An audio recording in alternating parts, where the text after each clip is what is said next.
The fluorescent lights of Blackwood's elite combat gym cast harsh shadows across the training mats as Imani Carter pushed through the heavy glass doors. The gym smelled of sweat, leather, and expensive arrogance. At 7:30 on a Tuesday evening, the main floor was packed with students practicing kicks under their instructor's watchful eye. Imani wore simple black leggings and a gray tank top, her hair in a practical ponytail. Her gym bag was worn, the kind you could buy for $40. Nothing about her appearance suggested the truth beneath the surface. The moment she stepped onto the floor, conversations faltered. White students in designer athletic wear turned to stare, surprise, assessment, discomfort. A blonde woman with a purple belt pulled her water bottle closer, as if poverty were contagious. Have you ever walked into a space where your skin color made people question your right to exist there? If you believe everyone deserves respect regardless of race or gender, hit that subscribe button, because this story is about to show you that assumptions about black women can be deadly dangerous. Gerald Blackwood stood at the center, his muscular frame wrapped in tie shorts that probably cost more than Imani's monthly rent, or so he'd assume. At 32, he'd built his reputation as the gym's star instructor, a former professional fighter whose knee injury had ended his competitive career. Now he taught wealthy white clients who wanted to feel dangerous without facing real danger. His eyes locked onto Imani with predatory focus, the kind that said he'd found an easy target to demonstrate his authority. "Can we help you find something?" The receptionist's voice carried across the gym. "The kickboxing cardio class is downtown. This is an elite Muay Thai facility." Imani approached calmly. "I'm here to observe your training methods. I'm considering membership." Gerald's laugh boomed across the floor. "Membership?" He wiped sweat with a monogrammed towel. "Sweetheart, do you know our monthly fees? This isn't Planet Fitness. We're talking $1,500 a month plus gear costs." Several students chuckled on cue. "I can afford it," Imani replied simply. "Sure you can." Gerald circled her like prey. "Let me guess. You saw some Muay Thai in a movie? Maybe watched some UFC?" He gestured at her plain clothes. "This isn't a hobby gym for people who want to feel tough. This requires real discipline, real training, years of dedication." "I understand that," Imani said, maintaining composure despite the familiar burn of prejudice. Gerald addressed his class, voice dripping with condescension. "See, everyone? People walk in thinking Muay Thai is aerobics with punching. They don't understand this is an ancient martial art requiring respect, tradition, years under real masters." He looked back at Imani, eyes scanning her body uncomfortably. "And no offense, but you people usually think natural athleticism is enough. Like because you've got fast twitch muscle fibers you can compete with people who've trained for decades." The racial undertone hung like toxic smoke. A male student with a blue belt spoke up. "Yeah, street fighting and real martial arts are completely different." He caught himself, but everyone heard what he meant. "Exactly," Gerald seized it. "Real Muay Thai isn't wild swinging or whatever you learned in your neighborhood. This is science, technique, discipline, things requiring formal training from legitimate masters." Imani felt familiar rage building, but kept her face neutral. She'd dealt with men like Gerald her entire life, men who saw her brown skin and assumed incompetence. "I'd like to try a class," she said evenly. Gerald's grin widened, predatory. "How about a demonstration first? Let's see what skills you're working with." He gestured to the sparring area. "I'll go easy. Just want to assess your level before taking your $1,500. The class gathered around, phones emerging.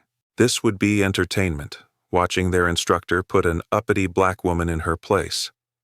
"I don't think that's necessary," Imani began. "Scared?" Gerald's tone stripped away dignity. "Just a friendly sparring session, unless you're too slow to keep up." There it was. The challenge. The public humiliation disguised as instruction. Imani set down her bag carefully. "Fine. Let's spar." Students formed a circle, more phones appearing. A woman with 6 months training whispered, "This is going to be brutal. Should someone stop this?" "Why?" her friend replied. She agreed. Maybe she needs to learn she can't just demand respect. Gerald stretched theatrically, showing off flexibility. "Light contact, obviously. I'm not trying to hurt you." His tone suggested otherwise. "Just want to see your form, technique, how you handle pressure." They took positions. Gerald's stance was textbook perfect. Imani mirrored him, equally correct though he didn't notice. "Ready?"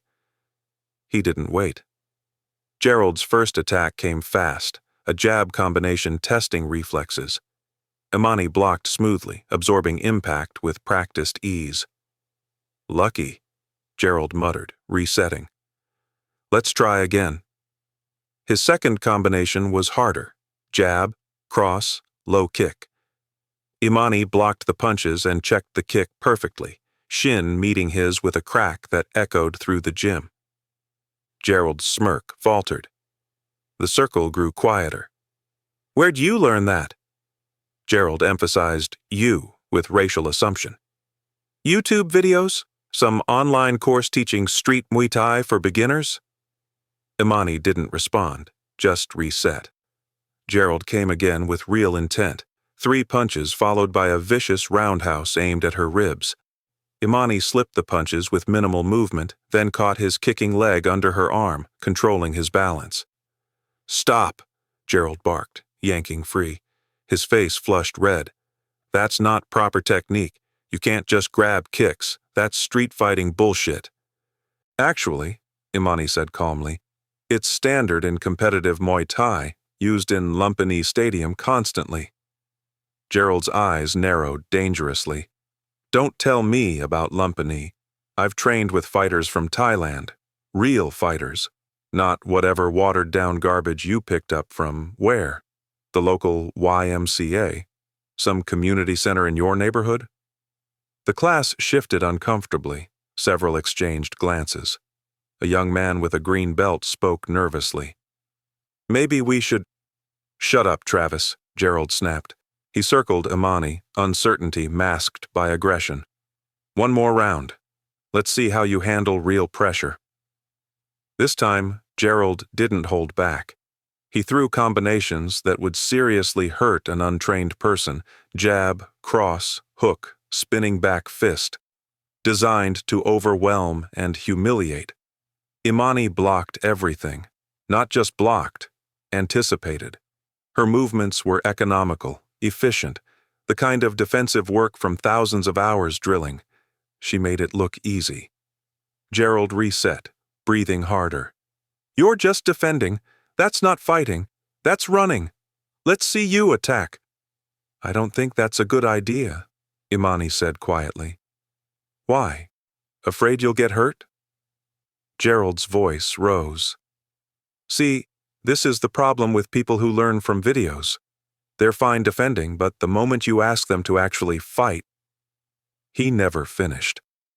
Imani threw a simple jab and Gerald barely blocked it. The power made him stumble backward. The gym went silent. "What the hell was that?" Gerald's voice cracked. "You trying to hurt me now? Is that what you people do? Come in acting innocent, then try to injure someone? Is this a setup?" A woman in the crowd spoke up, phone recording. "Gerald, she barely touched you. You asked her to attack." "Stay out of this, Rachel," Gerald spat. He turned back to Imani, pride wounded. "You know what? Real sparring. Full contact. Let's see how tough you really are when someone's actually trying to knock you out." The gym's energy shifted. This had gone dark. Several students looked genuinely concerned. "Gerald, this isn't safe," another voice called. "She's not even wearing gear." "She doesn't need gear," Gerald snarled. "This will be over in 30 seconds. I'm going to show everyone what happens when you people walk into spaces you don't belong and act like you're equals." The racial venom was fully exposed. No more pretense. "Last chance to back down," Gerald said, fists raised. "Unless you want everyone to see you get embarrassed, knocked out, made into a lesson about respecting your betters. Imani stood perfectly still, face calm despite adrenaline surging. She'd heard variations of this threat her entire life, from coaches who didn't want women, from fighters who didn't want to lose to black competitors, from men who couldn't handle being inferior to someone they'd been taught to see as beneath them. "I'm ready when you are," she said simply. Gerald exploded forward with wild combinations, overhand right, left hook, spinning elbow, relying on power and aggression rather than technique, trying to overwhelm her. Imani moved like water. She slipped the overhand by millimeters, ducked the hook, and when his spinning elbow came, she wasn't there. She'd pivoted to his blind side, positioning perfect. Gerald spun to face her, breathing hard. "Stand still and fight me." "I am fighting," Imani replied calmly. He came again, this time with a low kick that would shatter an untrained leg. Imani checked it perfectly, shin meeting his with a crack that made people wince. Gerald's face twisted. His kick had landed on what felt like steel. "What are you?" Gerald panted. "Where did you learn to do that? That's not possible. Someone like you can't—" He launched another combination, faster, desperate. Jab, cross, hook, uppercut, knee. 5 strikes with genuine intent to injure. Imani blocked the first 4 and caught the knee, gripping his leg with perfect timing. For a moment, she held him balanced on one foot, completely at her mercy. Then she released him, stepping back. Gerald stumbled, catching balance. His chest heaved. Sweat poured. His students had never seen him like this, struggling, desperate, losing. "You're holding back," he accused, voice rising to a shout. "You're making me look bad on purpose. This is a scam. Did someone send you?" A male student with a brown belt finally spoke. "Gerald, maybe we should stop. She's clearly trained." "It proves everything," Gerald roared. "It proves you people think you can just walk into our spaces and take what's ours. My students, my gym, my reputation." He rushed forward again, abandoning all technique. Just a desperate man throwing wild punches through sheer volume. Imani waited. She'd been patient for 25 minutes, absorbing his racism, his aggression, his humiliation.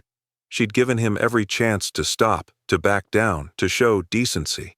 He'd chosen none of those paths. So when Gerald threw his next wild overhand right, telegraphing with his entire body, Imani finally stopped holding back. She stepped into his attack, slipping the punch by inches. Her right hand came up in a perfect rising elbow, connecting with Gerald's jaw with a sound like a baseball bat hitting a watermelon. His head snapped back, his eyes rolled, his knees buckled. But Imani wasn't finished. As Gerald staggered, trying to stay upright, Imani pivoted on her left leg and launched a high kick that was poetry written in violence. Her shin connected with the side of Gerald's head with devastating precision, the kind of kick from 10,000 repetitions, from drilling until muscle memory replaced conscious thought, from years competing at the highest levels. Gerald Blackwood dropped to the mat like a puppet with cut strings. He was unconscious before his body hit the ground. The gym erupted in chaos. Students rushed forward. Phones captured everything. Someone screamed. Someone was already dialing 911. Imani stood over Gerald's unconscious form, breathing calmly, hands still in perfect guard position. A small cut had opened on his cheekbone. Blood trickled onto the white mat. "Is he dead?" someone whispered. "No," Imani replied, lowering her hands. "He's breathing. He'll wake up in a few minutes with a concussion and a very bruised ego." She walked to her gym bag, picked it up, and started toward the door. The circle parted like the Red Sea. "Wait!" Rachel called out, the woman recording everything. "Who are you? What just happened?" Imani paused at the door, turning back. Behind them, Gerald was starting to stir, groaning. "My name is Imani Carter," she said clearly. 3-time world Muay Thai champion, 2-time Olympic team member. Current record, 47 professional fights, 45 wins, 38 by knockout. I've trained at Sit Yodtong in Thailand under Master Yodtong himself. I hold a 7th degree black belt in Muay Thai, and I'm currently ranked number 2 in the world in my weight class. The information landed like bombs in the silence. I came here tonight because I'm opening a new training facility across town, Imani continued. I wanted to see what the competition looked like. I wanted to see if Blackwood's elite combat gym lived up to its reputation. She looked down at Gerald, now sitting up with help, face a mask of confusion and pain. It doesn't, Imani said simply. You can tell your students they deserve better instruction, better attitudes, better examples of what martial arts represents. She looked directly at Gerald. And you can tell yourself that maybe next time, before you assume someone is too slow because of their skin color or gender, you should ask who they are, because sometimes the person you're discriminating against is the best fighter you've ever met. She turned and walked out, leaving behind witnesses, recordings, and one former bully who would never live this moment down. If you're loving this moment of justice, hit that like button and subscribe, because Imani's story is just beginning, and what happens next will show you that karma has a long memory. 3 weeks earlier, Imani Carter had been on top of the world. At 28, she'd achieved what most fighters only dreamed of: world champion status, Olympic representation, sponsorships from major brands. Her face graced magazine covers. Her technique was studied by aspiring fighters worldwide. She was living proof that black women could dominate in a sport historically controlled by men. Then, her father got sick. Marcus Carter had been a postal worker his entire life, a quiet man who'd supported Imani's fighting dreams when everyone else said girls shouldn't be athletes, that violence wasn't feminine, that martial arts weren't for people who looked like them. He'd driven her to every practice, paid for every tournament entry fee, believed in her when she was just a skinny 11-year-old who'd walked into her first gym and fallen in love. Stage 4 pancreatic cancer. 6 months to live, maybe less. Imani had retired from professional competition immediately. She'd moved home to Chicago, taken a job teaching self-defense at the community center while caring for her father full-time. The sponsorship money dried up the moment she stopped fighting. The fame faded faster than she'd believed possible. She'd gone from world champion to invisible in 90 days. The expensive condo she'd bought with fight purses, sold to pay for experimental treatments insurance wouldn't cover. The designer gear, the travel lifestyle, the recognition, all gone. What remained was a sick father, mounting medical bills, and a future to be rebuilt from scratch. But she'd never stopped training. Every morning at 5 a.m. before her father woke, Imani ran 6 miles and spent 2 hours drilling techniques in the basement she'd converted into a makeshift gym. The muscle memory didn't fade. The reflexes stayed sharp. The champion inside her remained, hidden beneath financial stress and caregiver exhaustion. When her father finally passed, peaceful in his sleep after one final terrible month, Imani had found a letter on his nightstand. His handwriting, shaky from medication, covered 2 pages.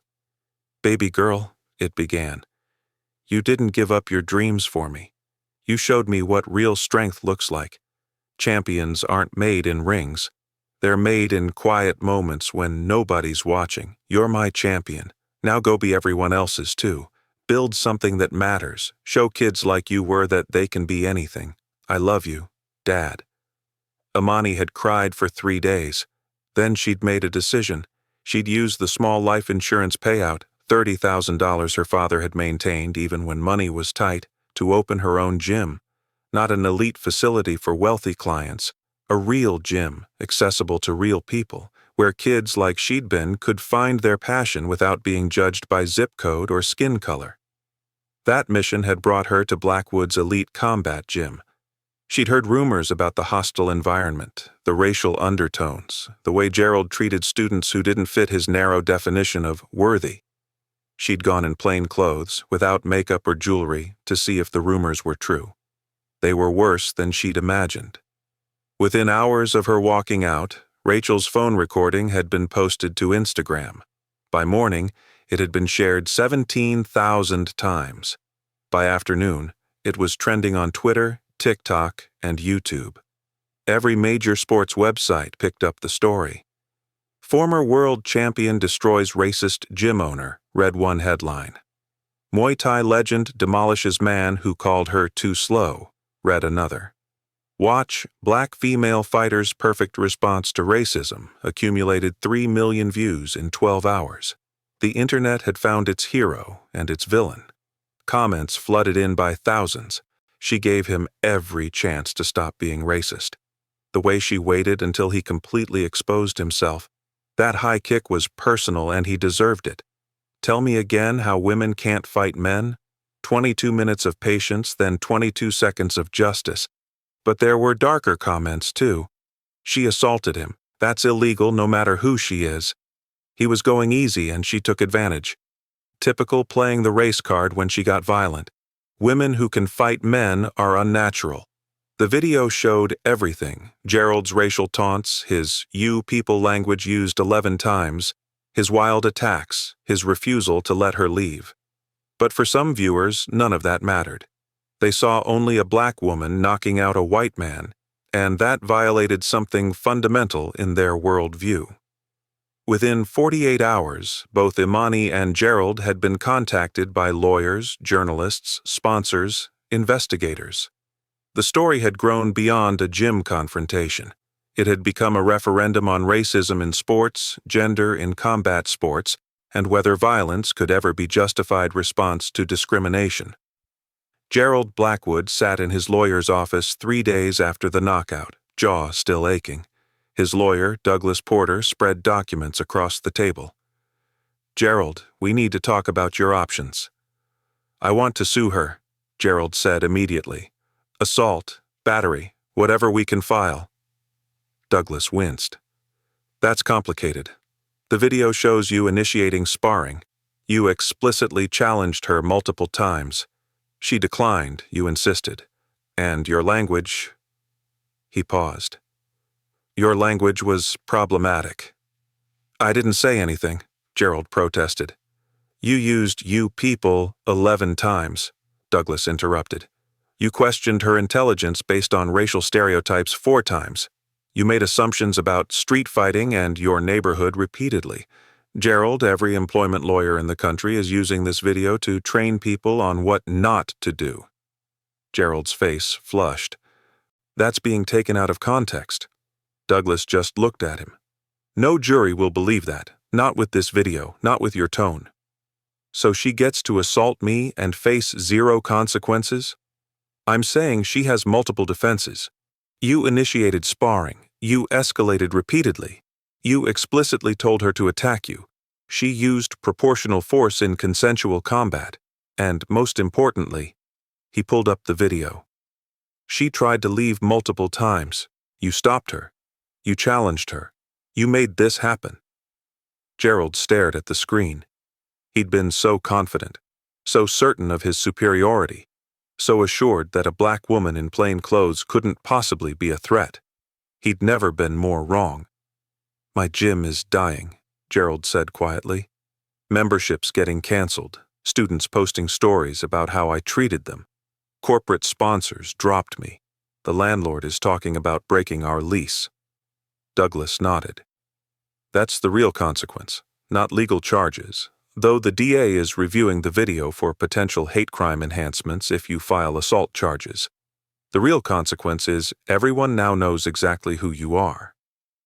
Meanwhile, Imani's phone wouldn't stop ringing. "Ms. Carter, I'm with Nike. We'd love to discuss an endorsement deal."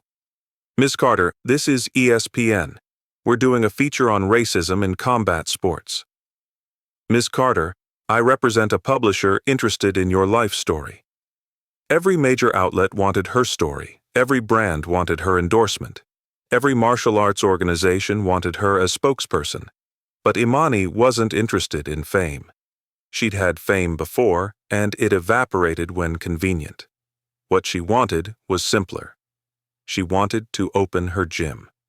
2 weeks after the viral video, Imani stood in an empty warehouse space in Chicago's South Side. The building was old but sound, with high ceilings perfect for heavy bags and open floor space ideal for training. The rent was affordable because the neighborhood wasn't trendy. They didn't know about the sudden sponsor money, The speaking fees, the GoFundMe that raised $200,000 from strangers who'd watched her video and wanted to support her dream. Her phone buzzed, a message from Rachel with a screenshot from Sports Illustrated. Sullivan's Elite Combat Gym closes permanently. Owner faces investigation for discriminatory practices. The article detailed how Gerald's troubles multiplied after the video. Former students came forward with their own stories. The Illinois Athletic Commission opened investigation. His landlord terminated his lease. His insurance dropped coverage. Gerald Blackwood's empire of racist exclusivity had collapsed in 14 days. But the article's final paragraph caught her attention. Meanwhile, three-time world champion Imani Carter is opening Carter's Combat Academy in South Chicago, with explicit mission of making Muay Thai accessible to underserved communities. First month of classes offered free, with sliding scale payment thereafter. "Everyone deserves the chance I got," Carter said, "no matter what they look like or where they're from." Imani looked around her empty warehouse, imagining it filled with students, kids who'd never thought martial arts were for them. Women told they weren't strong enough. Black and brown youth discouraged from aggressive sports. Everyone told they didn't belong. This gym would be theirs. This space would be safe. Nobody would ever be judged by appearance, background, or skin color. She'd turned her moment of discrimination into something permanent, something that would outlast the viral video and media attention and temporary internet outrage. She'd turned racism into revolution. 6 months after the viral video, Imani Carter stood in the lobby of the federal courthouse in downtown Chicago, wearing a tailored navy suit that commanded respect. Her hair was styled professionally, her posture radiating the confidence of someone who'd spent years competing on world stages. This wasn't the woman in plain workout clothes who'd walked into Gerald's gym. This was the world champion, fully visible, undeniable in her authority. The transformation was complete. The woman who'd been dismissed as too slow now walked these halls as an expert witness in one of the most significant civil rights cases in Illinois sports history. Gerald Blackwood's fall had been spectacular and thorough. Within days of the video going viral, the Illinois Athletic Commission had launched an investigation into his gym's practices. Former students came forward in droves, each with their own story of discrimination, harassment, and hostile treatment. The pattern was undeniable. A 19-year-old black college student named Marcus Wilson testified that Gerald had refused to train him, suggesting he try basketball instead because your people are naturally better at that. A Latina woman named Sofia Martinez described how Gerald had made constant comments about immigration status and where she really came from, despite being born in Chicago. An Asian American man named David Chen detailed being told that real martial arts come from Thailand, not whatever watered-down kung fu you think you know. The investigation revealed that over the past 5 years, 73% of Gerald's students were white, despite the gym being located in one of Chicago's most diverse neighborhoods. Membership applications from Black and Latino applicants were rejected at nearly 4 times the rate of white applicants, often with vague reasoning about not being a good fit for our culture. Gerald's insurance company had dropped his coverage within a week, citing the viral video as evidence of discriminatory practices that created unacceptable liability. His landlord, facing pressure from community activists and the negative publicity, had terminated his lease, citing breach of the Community Standards Clause in their agreement. Sullivan's Elite Combat Gym had closed permanently 3 weeks after Imani's visit. Gerald had lost everything: his business, his reputation, his income, his identity as a respected instructor. But the legal consequences were just beginning. The Department of Justice's Civil Rights Division had taken an interest in the case. Federal prosecutors saw an opportunity to send a message about discrimination in athletic facilities, using Gerald's viral moment as a test case for enforcement of Title II of the Civil Rights Act, which prohibited discrimination in public accommodations.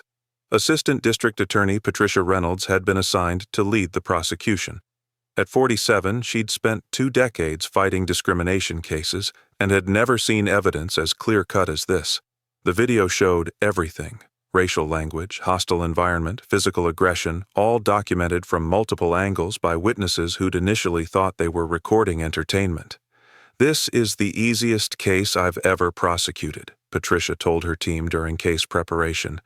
"The defendant literally recorded his own hate crime and broadcast it to the world." Gerald's defense attorney, Douglas Porter, had tried everything to avoid trial. He'd proposed settlements, suggested anger management classes, offered public apologies. But Patricia had been firm. This case was going to court. The precedent was too important, the message too crucial. The trial began on a cold Monday morning in February. The courthouse was packed with journalists, activists, former students, and curious observers who'd followed the story online. News vans lined the street outside. Camera crews fought for position on the courthouse steps. Imani sat in the gallery, watching as Gerald was led into the courtroom by his attorney. He looked different from the confident instructor who'd circled her 6 months ago. His face was gaunt, his expensive workout clothes replaced by an ill-fitting suit. The swagger was gone, replaced by the hunched posture of someone who knew they were about to face consequences they couldn't charm or bully their way out of. Judge Margaret Chen presided, a no-nonsense jurist with a reputation for thorough proceedings and zero tolerance for discrimination. She'd reviewed the case materials extensively and made it clear during pre-trial hearings that she would not allow the defense to blame the victim or minimize the racial elements of Gerald's conduct. Patricia Reynolds stood to deliver her opening statement. "Ladies and gentlemen of the jury, this case is about a man who believed his skin color and position of authority gave him the right to humiliate, demean, and physically attack a black woman based solely on his racist assumptions about who she was and what she was capable of." She clicked a remote, and the viral video began playing on screens throughout the courtroom. Even though everyone had seen it before, watching it in this formal legal setting gave it new weight. Gerald's voice echoed through the chamber. "You people always think natural athleticism is enough." The jury, 6 women and 6 men representing Chicago's diversity, watched with expressions ranging from discomfort to outright disgust. "You will hear testimony from multiple witnesses," Patricia continued, "describing a pattern of discriminatory behavior spanning 5 years. You will see evidence of membership applications rejected based on race. You will hear from students who were harassed, demeaned, and driven away from a public accommodation based on the color of their skin." She paused, letting the weight of her words sink in.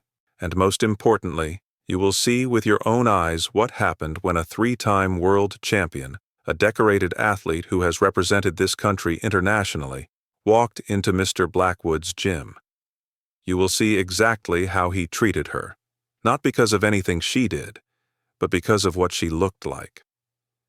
Douglas Porter's opening statement tried to paint Gerald as a passionate instructor who'd made mistakes under pressure, whose words had been taken out of context, who'd been defending his business from what he perceived as a potential threat. The argument fell flat. The jury's faces showed they weren't buying it. The prosecution's case was devastating in its thoroughness. Over 3 days, Patricia presented a mountain of evidence. Former student after former student testified about Gerald's discriminatory behavior. Each story added another brick to the wall of proof that this wasn't an isolated incident, but a pattern of racist conduct. Marcus Wilson described how Gerald had told him he belonged in a different kind of gym, suggesting he try the boxing gym in the urban neighborhood a mile away. "He kept saying I'd be more comfortable there, with my people. When I insisted on joining, he made training so hostile that I quit after 2 weeks." Sophia Martinez testified about Gerald's constant questions about her immigration status, despite her showing him her birth certificate proving she was born in Chicago. He'd make jokes about building a wall and checking papers. When I complained, he told me I was being too sensitive. David Chen, an Asian American student, described how Gerald had mocked his previous martial arts training. He said Asian martial arts were inferior to Muay Thai, that we couldn't handle real combat. He'd make me spar without proper protective gear, saying I needed to toughen up like Thai fighters. An economic expert testified about the discriminatory membership acceptance rates. Charts and graphs showed the stark racial disparity in who Gerald deemed qualified to train at his gym. Then came the video evidence. Patricia played the full 30-minute recording from Rachel's phone, along with footage from 3 other students who'd been recording. Every angle captured Gerald's racist language, his aggressive escalation, his refusal to let Imani leave, his explicit threats. The courtroom watched in silence as Gerald's voice filled the space. You people think you can just walk into our spaces. What are you? Someone like you can't. Several jury members shook their heads. One woman dabbed at her eyes. But the most powerful testimony came from Imani herself. Patricia called her to the stand on the trial's 4th day. Imani walked to the witness box with the same calm confidence she'd shown in Gerald's gym. She was sworn in, took her seat, and met the jury's eyes directly.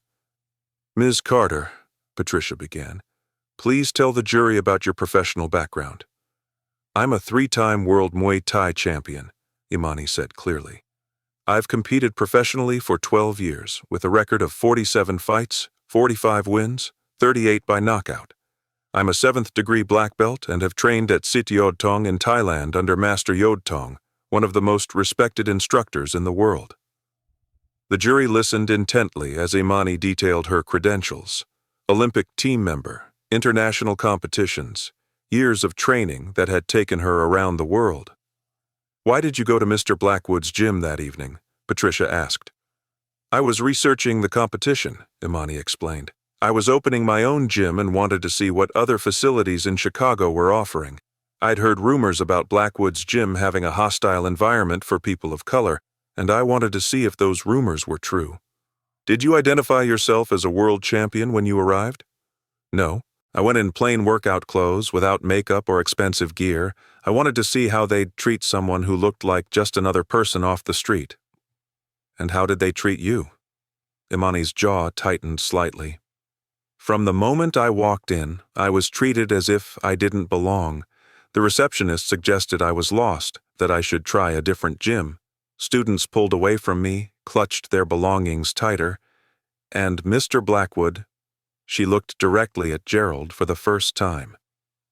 He made it clear through his words and actions that he believed I was inferior based solely on my appearance. Patricia walked Imani through the entire encounter, every racist comment, every assumption, every moment of escalation. The jury hung on every word. Ms. Carter, when you finally struck Mr. Blackwood, why did you do so? Because after 25 minutes of trying to de-escalate, after trying to leave multiple times, after explaining who I was and showing evidence of my credentials, he physically attacked me with the explicit intent to cause harm. I defended myself using appropriate force in a consensual sparring situation that he had initiated and repeatedly escalated. Douglas Porter's cross-examination was brief and ineffective. He tried to suggest Imani had used excessive force, but she calmly explained the technical aspects of her strikes, demonstrating to the jury that she'd used precisely calculated force, enough to stop Gerald's attack, but controlled enough to avoid serious injury. Couldn't you have just walked away? Douglas asked, his last desperate attempt. I tried to walk away, Imani replied firmly. 3 separate times. Mr. Blackwood physically blocked my exit, challenged me publicly, and made it clear that leaving would be seen as confirmation of his racist assumptions about black women being inferior. He created a situation where my only options were to submit to humiliation or defend myself. The defense's case was weak. Douglas called character witnesses who testified that Gerald was passionate about martial arts and dedicated to his students, but under cross-examination, Patricia got them to admit they'd never seen Gerald interact with students of color or that they couldn't recall any black students at the gym. Gerald himself chose not to testify, likely because his attorney knew that putting him on the stand would be disastrous. The man who'd been so confident and verbose in his gym couldn't face explaining his actions under oath. After 5 days of testimony, both sides delivered closing arguments. Patricia's summation was powerful. Ladies and gentlemen, this case is remarkably simple. You've seen the video, you've heard the testimony, you've seen the pattern of discrimination spanning 5 years. The question before you is not whether Mr. Blackwood discriminated against Ms. Carter and countless others. The evidence proves that beyond any doubt. The question is whether we, as a society, will hold him accountable. She paused, making eye contact with each juror. When someone uses their position of authority to demean, harass, and attack people based on race, there must be consequences, not just social consequences, not just business consequences, legal consequences, because discrimination isn't just wrong, it's illegal, and Mr. Blackwood broke the law. The jury deliberated for 3 hours. When they returned, their faces were somber but determined. "Has the jury reached a verdict?" Judge Chen asked. The forewoman, a black woman in her 50s, stood. "We have, Your Honor. On the charge of operating a discriminatory public accommodation in violation of the Civil Rights Act of 1964, how do you find?" "Guilty." On the charge of assault motivated by racial bias, how do you find? "Guilty." On the charge of creating a hostile environment based on race, how do you find? "Guilty." Gerald's head dropped into his hands. Douglas Porter put a hand on his shoulder, but there was nothing comforting he could say. Judge Chen scheduled sentencing for 2 weeks later. When that day arrived, the courtroom was packed once again. "Mr. Blackwood," Judge Chen began, her voice carrying the weight of judicial authority, "you have been found guilty of serious civil rights violations. Your actions, captured on video and witnessed by dozens, represent exactly the kind of discrimination that our laws were designed to prevent and punish." She reviewed the evidence, the testimony, the pattern of behavior. "What makes your conduct particularly egregious is that you held a position of authority. Students came to you to learn, to improve themselves, to find community. Instead, you used that position to demean and exclude people based on race." Gerald sat motionless, his lawyer beside him. "You created an environment where black and brown people were made to feel unwelcome, inferior, and unsafe. When confronted with a woman who challenged your racist assumptions, you responded with violence and humiliation, and even now, you have shown no genuine remorse, no understanding of the harm you've caused." Judge Chen lifted her gavel. "I hereby sentence you to 18 months in federal prison, followed by 3 years of supervised probation. You are ordered to pay restitution totaling $400,000 to your victims, including Ms. Carter, for the emotional distress and civil rights violations you inflicted." The gavel came down with finality.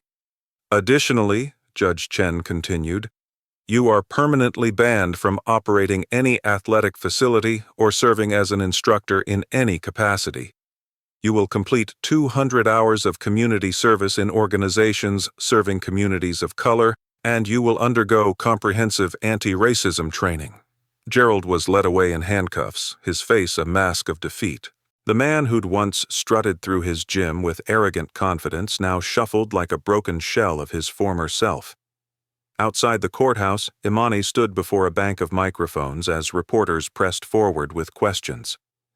"Justice has been served today. If this verdict touched your heart, hit that like button and subscribe. Comment below. Would you have shown mercy? Because the final chapter is about to reveal the true power of accountability." "Ms. Carter, how do you feel about the verdict?" a reporter called out. Imani took a deep breath. "I feel vindicated, not just for myself, but for every person of color who's walked into a space and been made to feel like they don't belong. This verdict says that discrimination has consequences, that racism isn't just morally wrong, it's legally wrong, and that people in positions of authority will be held accountable." "What's next for you?" another reporter asked. Imani smiled. "Tomorrow, I'm opening Carter's Combat Academy. We're starting with 50 students. kids from underserved communities who've never had access to quality martial arts training. Our mission is simple. Everyone belongs. Everyone deserves respect. Everyone gets a chance. As cameras flashed and reporters scribbled notes, Imani thought about her father's letter, about building something that matters, about being everyone's champion. Gerald Blackwood would spend the next 18 months in federal prison, his name synonymous with racism in sports. But Imani Carter was just beginning to build her legacy. Justice had been delivered. But more importantly, justice had inspired change. 5 years after the trial, Carter's Combat Academy had become a Chicago institution. The warehouse Imani had renovated now housed state-of-the-art training equipment, professional grade mats, and walls covered with photos of students, every shade of brown, every background imaginable, all united by their love of martial arts. Imani stood in the center of the main training floor, watching her assistant instructors lead classes. The gym was packed with over 200 students, from 6-year-olds learning discipline to teenagers discovering confidence to adults reclaiming their power. Among them was Marcus Wilson, the young black man who'd testified against Gerald. He was now a blue belt instructor, teaching kids who looked like him that they belonged in martial arts spaces. Sophia Martinez ran the women's self-defense program, empowering Latina women to stand up to harassment. David Chen managed the competition team, proving that excellence transcended racial stereotypes. The gym operated on a sliding payment scale. Wealthy students paid full price, subsidizing free training for kids from low-income families. Nobody was ever turned away for inability to pay. Imani's story had sparked a movement. Across the country, martial arts gyms were implementing anti-discrimination policies, diversifying their student bodies, examining their own biases. The video of her confrontation with Gerald was used in instructor training programs as a case study in how not to treat students. Gerald Blackwood had been released from prison after serving 16 months. He now worked as a warehouse stock clerk. His martial arts career permanently ended. His name was Cautionary Tale, a reminder that racism had consequences. But Imani rarely thought about Gerald anymore. She was too busy building the future. On the gym's 5-year anniversary, she gathered her students for a special announcement. "My father used to tell me that champions aren't made in rings, they're made in quiet moments when nobody's watching." She looked around at the faces before her, every color, every background. "You are all champions. Not because you win fights, but because you showed up. You refused to let anyone tell you that you don't belong." A 13-year-old black girl named Jasmine raised her hand. "Coach Imani, is it true you knocked out that racist guy with one kick?" Imani smiled. "I defended myself when necessary. But you know what's more powerful than one kick? Building something that lasts. This gym will be here long after I'm gone, welcoming everyone who walks through those doors." She paused, looking at the banner hanging above the entrance. Her father's words embroidered in gold. "Everyone belongs." "That's the real victory," Imani continued. "Not revenge, not even justice, though that matters. The real victory is creating spaces where the next generation never has to fight the battles we fought, where a little black girl can walk into a gym and never be questioned about whether she belongs." Years later, Carter's Combat Academy expanded to 3 locations across Chicago. Imani's students competed nationally, bringing home championships and proving that inclusive environments produced the best athletes. Several of her students earned college scholarships. 2 made Olympic teams. Dozens became instructors themselves, spreading her philosophy of radical inclusion. The warehouse where Gerald's gym once stood became a community center offering free youth programs. The building's new owner had hung a plaque, dedicated to those who transformed discrimination into opportunity. Imani never sought fame from her viral moment, but she used the platform it gave her. She spoke at schools, wrote a memoir titled "Too Slow to Know You," and consulted with athletic organizations on anti-discrimination policies. The book became required reading in sports management programs nationwide. On the 10th anniversary of the confrontation, A reporter asked Imani if she'd forgiven Gerald Blackwood. She considered the question carefully. Forgiveness isn't mine to grant. I wasn't his only victim, but I've released my anger because holding on to it would have poisoned everything I've built. He gave me the motivation to create something beautiful. That's the best revenge, turning his hate into my purpose. Gerald Blackwood, now 52, watched the anniversary coverage from his studio apartment. He'd lost everything: his gym, his reputation, his identity. He'd spent years in bitterness, blaming Imani for ruining his life, unable to accept that he'd ruined it himself. But something in that 10th anniversary interview cracked something inside him. Seeing the gym Imani had built, the students she'd empowered, the lives she'd changed, it forced him to confront an uncomfortable truth. She'd taken the same viral moment that destroyed him and transformed it into something that helped thousands. For the first time in a decade, Gerald felt something other than anger. He felt shame, real shame, not self-pity. He saw clearly what he'd been: a bully using racism to prop up his fragile ego, hurting people to feel powerful. He wrote a letter. It took him 3 months to find the right words. Ms. Carter, I know I have no right to contact you. I know an apology can't undo the harm I caused you and countless others. But I need you to know that I finally understand. You didn't ruin my life? I did. Every racist assumption, every cruel word, every student I drove away. That was all me. You defended yourself against violence I initiated. What happened to me was justice, and it was deserved. I don't expect forgiveness. I don't deserve it. But I want you to know that your work, everything you've built, it showed me what I could have been if I'd chosen respect over hate. If there's any good that came from my racism, it's that it gave you the motivation to create something I never could have. Thank you for that, even though I don't deserve your thanks. I hope your students never meet someone like the person I was. Gerald Blackwood. Imani read the letter in her office, surrounded by photos of smiling students. She read it twice, searching for insincerity, for deflection, for the ego that had once defined Gerald. She didn't find it. She didn't respond. Some wounds didn't require acknowledgement of apology to heal. Some lessons didn't need absolution to be learned.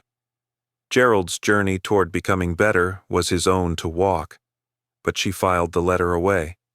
Not as forgiveness, but as evidence that people could change, that even the worst behavior could spark growth, even if that growth came too late to undo the harm. Carter's Combat Academy continued to thrive. By year 15, there were 10 locations across 3 states. The Carter Foundation, funded by Imani's speaking fees and book royalties, provided free martial arts training to over 5,000 kids annually. Every instructor hired underwent rigorous anti-discrimination training. Every student learned that respect had no color, no gender, no economic requirement. Imani's Olympic students won medals. Her UFC fighters became champions. Her instructors opened their own gyms, spreading the philosophy of radical inclusion across the country. The movement she'd sparked with one defensive high kick had grown into something far larger than one viral moment. On her 40th birthday, standing in the original warehouse that had started it all, Imani reflected on the journey. From world champion to caregiver to victim of racism to builder of something that would outlast her lifetime. Was it worth it? A journalist asked during a profile interview. The discrimination, the confrontation, everything you went through? Imani looked around her gym, at the students' drilling techniques, at the instructors encouraging them, at the walls covered with photos of every child who'd found their strength in this space. My father wrote me a letter before he died, she said. He told me that champions are made in quiet moments when nobody's watching. That real strength isn't about winning fights, it's about building something that matters. She smiled. That racist instructor thought he was putting me in my place. What he actually did was show me my purpose. He tried to make me small, and I responded by building something bigger than either of us. So yes, it was worth it. Because thousands of kids now grow up never experiencing what I experienced. They walk into this gym and they belong immediately, unconditionally. What would you say to young black women facing similar discrimination? I'd say what my father told me. You're already a champion. The moment you refuse to accept someone else's limitations, the moment you stand up and say, I belong here, you've won. The knockout kick was satisfying, sure. She grinned. But this, she gestured at her gym, her students, her life's work. This is the real victory. What's your view about this story? If you were in Imani's position, would you have shown the same grace and turned your pain into purpose? Drop your thoughts in the comments below.